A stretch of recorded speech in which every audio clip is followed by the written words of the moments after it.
Яфраклар, нарат күркәләре һәм пластилин. Мәктәпнең фойесында ук безнең төшерү төркемен көзге тематикага багышланган күргәзмә каршы алды. Ул дүшәмбедән старт алган башлангыч сыйныфлар атналыгы кысаларында оештырыла. Каждый день недели посвящен... Атналыкның һәр көне берәр тема астында уза. Дүшәмбе көне мәктәпнең элеккеге педагогы Николай Григорьевич Митрофановка багышланган шашка турниры үтте. Күңелсез булмаган рус теле көн темасы дип игълан ителде. Сишәмбе көне тапкырлау таблицасы хөрмәткә лаек дигән темалы математика дуэле узды. Бүген әдәби кунакханә исемле сәнгатьле укучылар конкурсы булачак. Иртәгә укучылар өчен умники и умницы бәйгесе оештырачакбыз. Җомга көне әти-әниләр белән бергә кызыклы стартлар уздыру каралган. Шимбә көнне нәтиҗәләр чыгарып, атналыкта актив катнашкан укучылар бүләкләнәчәк. В пятницу они сразятся в веселых стартах. Интернат-мәктәп быел 180 бала өчен үз ишекләрен ачты. Унысы 1нче сыйныфка килүчеләр. Аларга 91 кеше белем һәм тәрбия бирә. Шуларның 60-ка якыны педагог, дефектологлар. Алар сәламәтлек мөмкинлекләре чикләнгән балалар белән эшләү алымнарын яхшы белә. Те дети, которые не успевают. Гомуми белем бирү мәктәпләрендә өлгерә алмаган балалар махсус комиссияда тикшерелә һәм балага уку маршруты билгеләнә.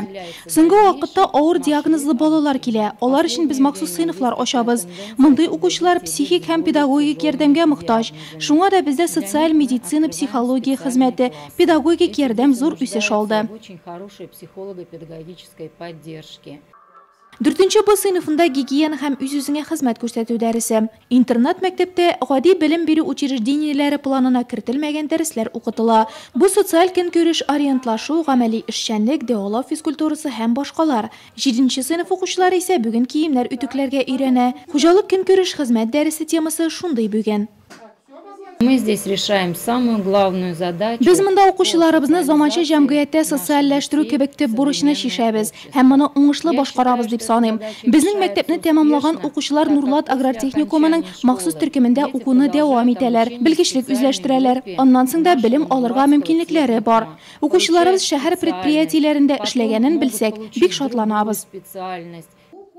3нче сыйныфлар исә урман дусларын өйрәнә. Рус төркемендә укучы балаларда татар теле. 10 ел татар теле укытучысы булып эшләүче Эльмира Салахова бу көннәрдә сәламәтлек мөмкинлекләре шикләнгән балалар өчен белем бирү учреждениесенең иң яхшы педагогы республика конкурсының бүләкләү чарасыннан кайта. Коррекцион мәктәпләр укытучылары өчен тәүге тапкыр уздырылган грантлар конкурсында 1нче тапкыр катнашу уңышлы тәмамлана. Бәйге 2 турдан торды. Беренче турда республикабызның төрле районнарыннан 57 укытучы катнашты. Шуларның 42-се икенче турга чыкты. Икенче турда инде без инновацион проект яклау формасында булды икенче тур. Мен үземнең инде федераль дәүләт белем бирү стандартларын гамәлгә кертү шартларында сәламәтлекләре шикләнгән балаларга белем һәм тәрбия бирүдә милли төбәк компанияләре дип аталган инновацион проект эшемне якладым. Икенче тур нәтиҗәләре буенча җиңү яулап инде 30 укытучы 100 000 сумлы грантка ия булдык. Шулай менә икенче тур нәтиҗәләре буенча мин беренче 10-лыкка кереп инде Казан шәһәрендә үткәрелгән 6 октябрьдә үткәргән халыкара укытучылар бәйрәменә чакырылып, Татарстан Республикасының иң яхшы укытучысы номинациясендә диплом белән бүләкләндем. Бирдә уку процессы бәйрәмнәр белән үрелеп бара. Мәктәп укучылары төрле чараларда теләп катнаша. Иң мөһиме, укучыларыбыз тормышка яраклашып, киләчәктә җәмгыятьтә үз урыннарын таба алсыннар дип тырыша мәктәп коллективы.